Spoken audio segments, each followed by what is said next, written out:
বাপের বাড়ি থেকে চলে এসেছি, এখন প্রায় বাজে 1টাই মাত্র। ঢুকলাম, তা ফ্রেশ হয়ে একটুখানি আর কি রান্নাবান্না তো করতেই হবে।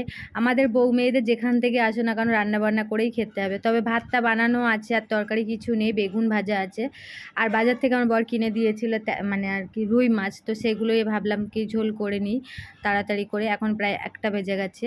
আর কয়েকটা লিচু এনেছিলাম, ভাবলাম একটু লিচু খেয়ে নিই, একটু খিদেও পেয়ে গেছিলো। বাপের বাড়িতে কোন সকালে একটুখানি ভাত খেয়ে এসেছিলাম।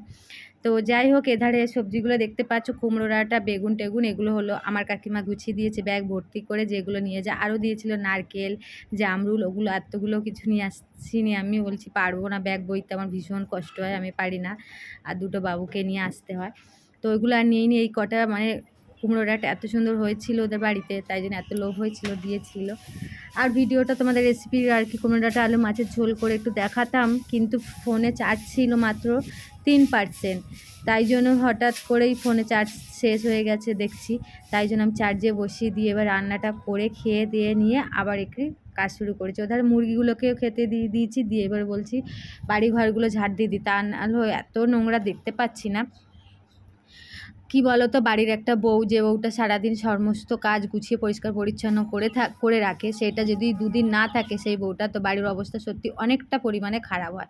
হয়তো কিছুটা হলেও হয়তো ঝাড়ঝুট দিয়ে রাখে, কিন্তু আমরা যেরকমভাবে করি সেরকমভাবে হয় না।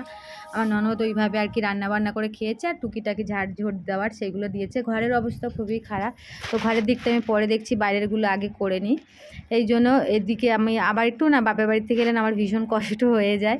আমার যেন কোথা থেকে আসলে কাজ করতে বা রান্না করে বিশেষ করে খেতে একদম ভালো লাগে না। কিন্তু আজকে এসেই একেবারে একটু রেস্ট নিইনি, একটু জল খেয়ে নিয়ে ফ্রেশ হয়ে কাজে মানে রান্না বান্না করে আর কি খেয়ে দিয়ে তারপরে এইগুলো সব পরিষ্কার পরিচ্ছন্ন করে, এরপরে যদি না একেবারে করি, তো আমার না একটু যদি রেস্ট নিতে যাই তখন আমার গা একদম আলিসি লেগে যায়, আর করতে ভালো লাগে না।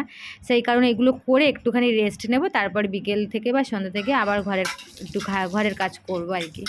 তো যাই হোক, এধারে আমার বাসনগুলো ধোয়া হয়ে গেছে। আর বিকেলে উঠেছিল, আবার সন্ধেবেলার দিকে উঠেছিল ঝড় আর কি, কারেন্টও ছিল না।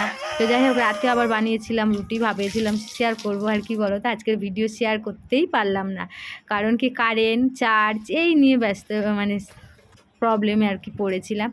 তো যাই হোক, এধারে একটুখানি বিকেলে একটুখানি দুপুরে বাসন টাসন ধোয়ার পর রেস্ট নেওয়ার পর উঠে মুরগিগুলোকে খেতে দিয়ে দিলাম। তো চলো বন্ধুরা, টাটা, পরে নেক্সট